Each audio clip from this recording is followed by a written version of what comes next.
Praise lord. దేవుని నామమునకు మహిమ కలుగును గాక. మహాగరుడు మహోన్నతుడైన యేసయ్య నామం పేరిట మీ అందరికీ వందనాలు తెలియజేస్తూ ఉన్నాను. ఈ ఉదయకాల సమయాన దేవుని వాక్యములకు వెళ్దాం. ప్రార్థన. ప్రియ పరలోకపు తండ్రి, నీకు స్తోత్రాలయ్యా. ఈ ఉదయకాల సమయాన నీ వాక్కును గ్రహించగలిగే కృప మాకు దయచేయమని యేసయ్య నామమును అడుగుచున్నాము తండ్రి. ఆమేన్. యోబు గ్రంథం 37వ అధ్యాయం 5వ వచనాన్ని మనం చదువుకుందాం. మనం గ్రహింపలేని గొప్ప కార్యములను ఆయన చేయను. నిజమే, మనము గ్రహింపలేని గొప్ప కార్యములు ఆయన మన జీవితంలో జరిగించునుగాక. ఈ వాక్యం మన జీవితాల్లో నీరు కట్టి ఫలించునుగాక. ఎన్నడూ కూడా ఈ కార్యము జరుగుతుందా, ఎలాగను జరుగుతుందా, ఈ మేలును జరుగుతుందా, ఎన్నడూ కూడా నేను ఊహించలేదండి అని కొన్ని సందర్భాల్లో కొద్దిమంది నోటి నుండి మాట మనం వింటూ ఉంటాం. అయితే వాక్యం సెలవిస్తుంది, దేవుడు అంటున్నాడు కదా, యోబు గ్రంథకర్త అంటాడు, స్నేహితులతో చెప్తున్న మాట, మనము గ్రహింపలేని గొప్ప కార్యాలు చేయగలిగే సమర్థవంతుడు ఆయన. నిజమే కదా. ఎన్నడూ కూడా నీ జీవితంలో, నీ బిడల విషయంలో కానీ, వ్యాపార విషయంలో కానీ, నీ కుటుంబ విషయంలో, నీ భర్త విషయంలో, భార్య విషయంలో కానీ, లేక నీ అత్తమామల విషయంలో కానీ ఏనాడు కూడా ఎప్పుడు కూడా గ్రహించలేని ఎన్నో కార్యాలు ఆయన నామము ద్వారా నువ్వు పొందుకొని ఎండి ఉండవచ్చు.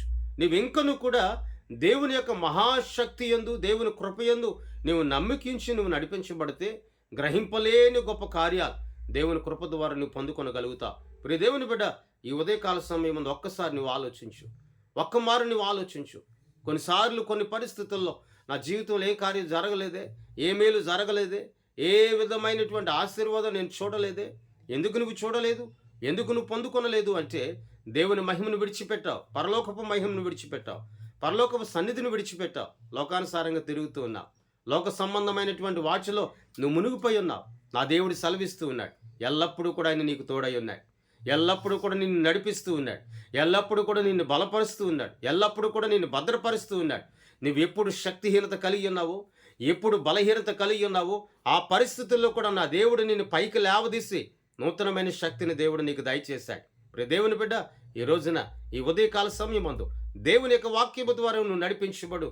గొప్ప కార్యాలు ఎన్నడూ గ్రహించలేను, ఊహించలేని, అడుగు వాటన్నిటికంటే, ఊహించే వాటన్నిటికంటే అత్యధికమైన గొప్ప గొప్ప కార్యాలు ఆయన జరిగించగలిగే సమర్థవంతుడు.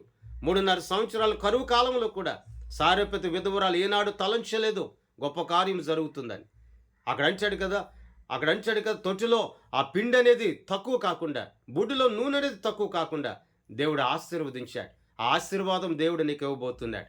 దేవుని యందు నమ్మిక కలిగి ఉండు, దేవుని వాక్యం ఏడల నమ్మిక కలిగి ఉండు, దేవుని వాక్యం ఏడల ఒక శ్రేష్టమైనటువంటి మనసు కలిగి ఉండు. దేవుడే నిన్ను నడిపించడానికి ఆయన సిద్ధముగా ఉన్నాడు. సిద్ధముగా ఉన్నటువంటి దేవునిపై నువ్వు ఆధారపడు. ఈ రోజున మనుషులపై, లోకముపై, లోకాశలపై ఆధారపడుతున్నావేమో కాదు, దేవునిపై ఆధారపడు. యోబు గారు దేవుని ఏడల ఆయన ఎదురు చూచాడు, గొప్ప కార్యాన్ని, రెండింతలుగా ఆశీర్వాదాన్ని మెండుగా దేవుడు దయచేశాడు. అట్టి కృప, అట్టి ఆశీర్వాదం నా దేవుడు నీకు సమృద్ధిగా కలుగు చేయునుగాక. ప్రార్థన. ప్రియ పరలోకపు తండ్రి, నీకు స్తోత్రాలు. ఆశ్చర్యకరుడా, నీకు వందనాలు. ఆశ్చర్యకరమైన కృపను బట్టి నీకు స్తోత్రాలు. తోడై ఉండండి. వినుచున్న ఈ మాటల ద్వారా మమ్మల్ని ఆదరించండి. వినుచున్న ఈ మాటల ద్వారా మమ్మల్ని బలపరచండి. వినుచున్న మాటల ద్వారా మాకు శక్తిని దయచేయండి. ప్రభు, స్వస్థపరచండి, ఆరోగ్యమును దయచేయండి, బలపరచమని, నడిపించమని యేసయ్య నామమున అడిగి వేడుకొనుచున్నాము తండ్రి. ఆమేన్. దేవుని సన్నిధి మీ అందరికీ తోడై ఉండి నడిపించునుగాక. ఆమేన్. మీ అందరికీ వందనాలు తెలియజేస్తూ